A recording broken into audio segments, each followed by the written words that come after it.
আসসালামু আলাইকুম ওয়া রাহমাতুল্লাহ। তো আজকে আমি আপনাদেরকে পুঁই শাক রান্না করে দেখাবো খুব সহজে কম সময়ের মধ্যে কিভাবে আপনারা পুঁই শাক রান্না করবেন।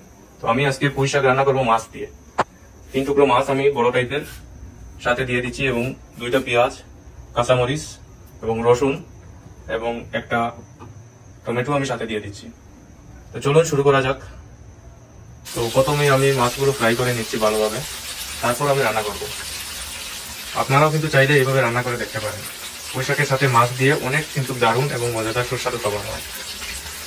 তো এখন আমার মাছটা ফ্রাই হয়ে গেছে। তো আমি একই তেল দিয়ে আমি কিন্তু রান্না করব। একই তেল দিয়ে রান্না করলে তরকারির স্বাদটা আরো বেশি হয়। এই জন্য আমি এই তেল না ফেলে দিয়ে আমি এই তেল দিয়েই রান্না করব। তো চলুন রান্না শুরু করা যাক। তো প্রথমে আমি রসুনটা দিয়ে দিয়েছিলাম। রসুনটা একটু লাল হয়ে যাওয়ার পর আমি পেঁয়াজটা দিয়ে দিচ্ছি। যখন আমি পেঁয়াজটা এখন নরম হওয়া পর্যন্ত, যতক্ষণ পর্যন্ত না লাল হয়ে গেছে ততক্ষণ পর্যন্ত আমি পেঁয়াজটাকে ভালোভাবে কষাবো।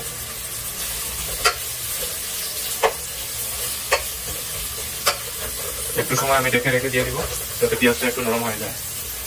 সাথে একটু মেথি দিয়ে দিচ্ছি, যেহেতু মাছ আছে, মাছ দিয়ে রান্না করবো, এই জন্য মেথি একটু দিয়ে দিচ্ছি, কারণ মেথি দিলে ফ্লেভারটা একটু ভালো আসে। এখন দিয়ে দিব মরিচ আর টমেটো। সবকিছু দেওয়া শেষ, মানে এটাকে ভালোভাবে কষিয়ে নিতে হবে।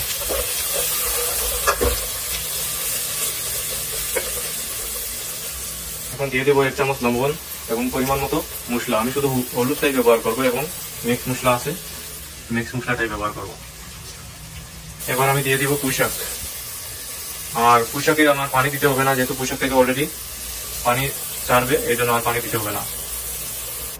এবার আমি ভালোভাবে পুঁই শাকটা নেড়ে চেড়ে 10 মিনিটের জন্য আমি রেখে দেবো। এটা 10 মিনিট পর আবার এটা উঠে দেখবো যে এটা কেমন হয়েছে।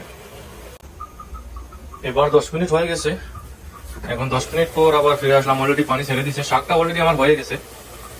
এবার আমি অ্যাড করে দিব মাছ। মাছটা কিন্তু অবশ্যই, আপনাকে মাছটা কিন্তু অবশ্যই ভেঙে দিতে হবে, তা না হলে কিন্তু স্বাদ পাবেন না। এবার আমি মাছটা দিয়ে দিলাম।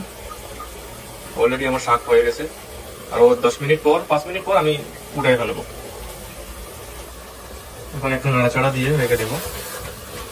অলরেডি হয়ে গেছে। এইভাবে আপনারাও চাইলে কিন্তু ট্রাই করে দেখতে পারেন, অনেক স্বাদ হবে ইনশাআল্লাহ।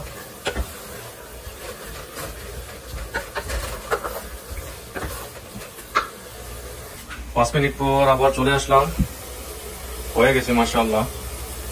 তো দেখলেনই তো, খুব সহজেই একটা রেসিপি অল্প সময়ের মধ্যে তৈরি হয়ে গেল। আপনারা চাইলে আপনাদের বাসায় ট্রাই করে দেখতে পারেন এইভাবে। আর ভিডিওটি কেমন হলো অবশ্যই জানাবেন কমেন্ট বক্সে। ভালো থাকবেন, সুস্থ থাকবেন। আল্লাহ হাফিজ। আসসালামু আলাইকুম।